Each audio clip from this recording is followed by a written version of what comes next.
जमील अहमद और शाहगीर खान की murder mystery. Uttar Pradesh के एक पुराने कस्बे नूराबाद में दो बचपन के दोस्त रहते थे। जमील अहमद और शाहगीर खान दोनों एक दूसरे के बिना अधूरे माने जाते थे। बचपन से लेकर जवानी तक हर खुशी गम में दोनों साथ रहे। लेकिन किस्मत ने एक दिन ऐसा मोड़ लिया कि दोनों का नाम एक ही मर्डर केस में उलझ गया।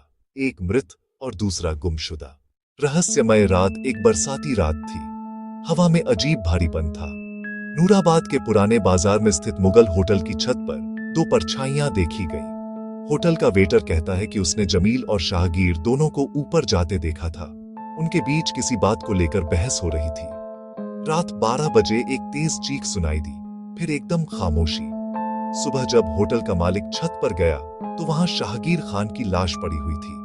उसके सिर पर कोई भारी चीज से वार किया गया था, लेकिन जमील अहमद वह कहीं नहीं मिला।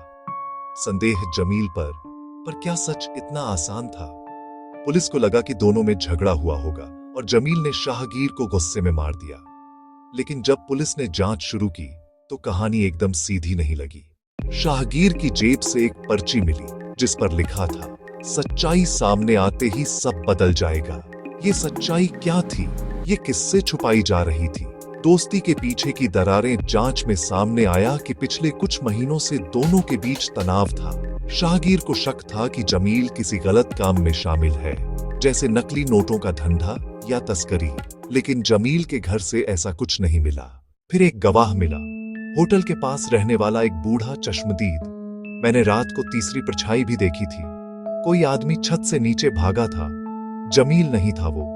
अब मामला उलझ गया। एक छुपा हुआ दुश्मन। 2 दिन बाद पुलिस को होटल की छत पर एक टूटा हुआ मोबाइल मिला। वह शाहगीर का था। जमील, मुझे सब पता चल गया है। मैं आज इमाम चौक पर उससे मिलने जा रहा हूं। अगर मुझे कुछ हुआ तो समझ जाना। रिकॉर्डिंग खत्म। यहां भी उससे किस्से। मोबाइल में एक अधूरी वीडियो भी थी। उसमें बस एक हाथ दिखाई देता था जिसमें काला धागा बंधा हुआ था। काला धागा किसका था? नूराबाद में काला धागा बांधने वालों में सबसे मशहूर नाम था रईस पठान, एक बदनाम तस्कर। अब शक रईस पर गया। मेरी जमील या शाहगीर से कोई दुश्मनी नहीं। मैं तो 3 हफ्ते से शहर से बाहर था। उसके मोबाइल लोकेशन और टोल रिकॉर्ड भी यही दिखाते थे। तो फिर कौन? जमील की वापसी। एक चौंकाने वाली सच्चाई। मर्डर के 3 दिन बाद अचानक जमील अहमद खुद पुलिस स्टेशन पहुंचा। मैं नहीं जानता शाहगीर को किसने मारा। हमें फंसाया गया है। मुझे उसी रात छत से नीचे धकेला गया। कोई पीछे से आया था। मैं होश खो बैठा। मुझे लगा शाहगीर जिंदा होगा। लेकिन पुलिस को उसकी बातों पर यकीन नहीं था। फिर एक चौंकाने वाला मोड़ आया। सच्चा कातिल। मोबाइल की वीडियो को जब फोरेंसिक प्रयोगशाला में साफ किया गया तो चेहरा नहीं पर हाथ पर बना एक खास निशान दिखा। एक पुराना जलने का निशान। ये निशान था शाहगीर के छोटे भाई साद खान का। साद को जब पकड़ा गया तो उसने पूरी कहानी उगल दी। असली कहानी। साद को भाई शाहगीर से जलन थी। शाहगीर परिवार का चहेता था और साद एक असफल युवक। शाहगीर को पता चल गया था कि साद ने परिवार की जमीन धोखाधड़ी में गिरवी रख दी है।